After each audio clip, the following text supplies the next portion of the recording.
नमस्कार, हलचल UP news में आपका स्वागत है। मैं लवकुश शर्मा। आइए देखते हैं इस वक्त की खास खबर।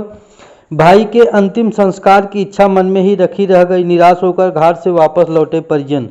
खबर प्रयागराज जनपद के थरवई थाना क्षेत्र की है, जहां थरवई थाना क्षेत्र के सनाचंडी रेलवे स्टेशन के बगल ग्राम सभा मोहम्मदपुर में पिछले कई वर्षों से कैंसर पीड़ित गुरु नारायण मिश्रा पुत्र स्वर्गीय राम कैलाश मिश्रा की मृत्यु हो गई। मृत्यु के बाद गुरु नारायण की पत्नी कंचन ने परिजनों को लाश में हाथ लगाने से मना कर दिया कि मेरे पति ने कहा है कि मेरा अंतिम संस्कार मेरी पत्नी करे।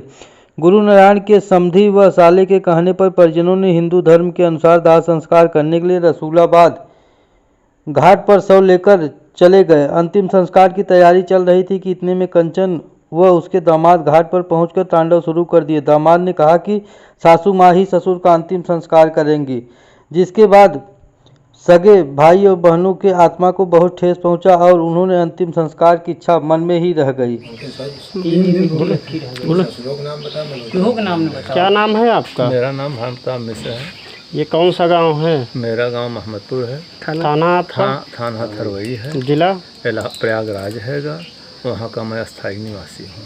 क्या मामला है? मामला ये है, मेरे भाई गुरु नारायण बहुत दिनों से कैंसर के पीड़ित थे और उनकी दैन्य दशा देख करके हम उनकी सेवा में तत्पर थे। मगर कफन देने का शौक था। मगर इनकी औरत और इनके दामाद विमलेश ने हमको प्रताड़ित किया और जो है ये लाश 4 दिन तक पड़ी रही। इसलिए हम बदबू आने के डर के मारे हम इसमें ज़्यादा लालायित थे। कंचन देवी जो उनकी औरत है, उनका भाई मनोज पाठक ने हमको कहा कि जीजा चलिए। हमने कहा कि बड़े शौक से प्यारे, हमारी इच्छा है। प्रताप मिश्र है। कैसे बोले? मेरा नाम शिव प्रताप मिश्र है। मोहम्मदपुर मेरा गांव है, थाना थरवई है, जिला प्रयागराज है। मैं यहाँ का निवासी हूँ।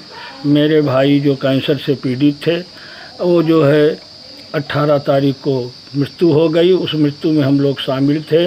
उसके बाद दाह संस्कार करने के लिए हम लोग तैयार थे। उन्होंने रोक दिया। 3 दिन मिट्टी रोक रखी थी। अपने दामाद को आने के बाद मिट्टी का दफन कफन करने के लिए हम लोग तैयार थे। उनके सगे साले भी तैयार हम लोग किया। गए घाट पे, वहाँ रसूलाबाद दफन करने के लिए। वहाँ कंचन देवी पहुँची और उनका दामाद हम लोग गाली देने लगा। गाली देने के बाद जूता उतार लिया मारने के लिए और कहा तुम लोग कौन अधिकारी हो? दवा दरमल मैंने किया हो, तुम कौन दाह संस्कार करने वाली होते हो? कंचन देवी हैं इसके अधिकार के। यही हमको बड़ा कष्ट है कि मैं अपने भाई को पानी नहीं दे सका। बस यही कष्ट है। जाइए देवर थे, हम लोग मुंह में पानी डाला। उसके बाद में हमारा देवर 4था नंबर ले गए, वहाँ आगिन लगाया, लोखर धरा कि इनका संस्कार अच्छे ढंग से करें। लेकिन उनकी औरत ने कहा कि हमारा राम कह के गया कि मेरी सीता दाग देगी, कोई हमारी लाश को मत छूने पावे। परिवार में हम लोग वो फांसी लगाने के लिए भीतर भगी। फिर उसका दामाद गया, तिरोरी विनती करके निकाला।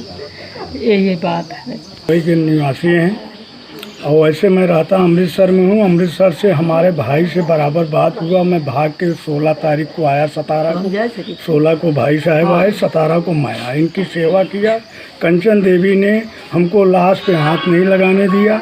उन्होंने मेरा अपमान किया। घाट पे बुलाए इनके सगे भाई, इनके कंचन देवी के सगे भाई हमको घाट पे बुलाया। मैं घाट पे गया, वहाँ मुझे इनका दामाद ने अपमान किया कि जो कुछ करेंगे मेरा दामाद करेगा। और 3 दिन मिट्टी यहाँ पड़ी थी और 3 दिन मिट्टी बोल रही थी कि दामाद आएगा तब उठेगा, तुम लोग कौन?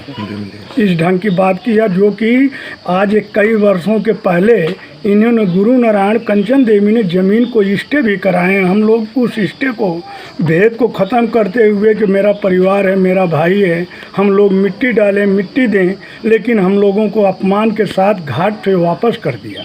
जो कि पंचम लाल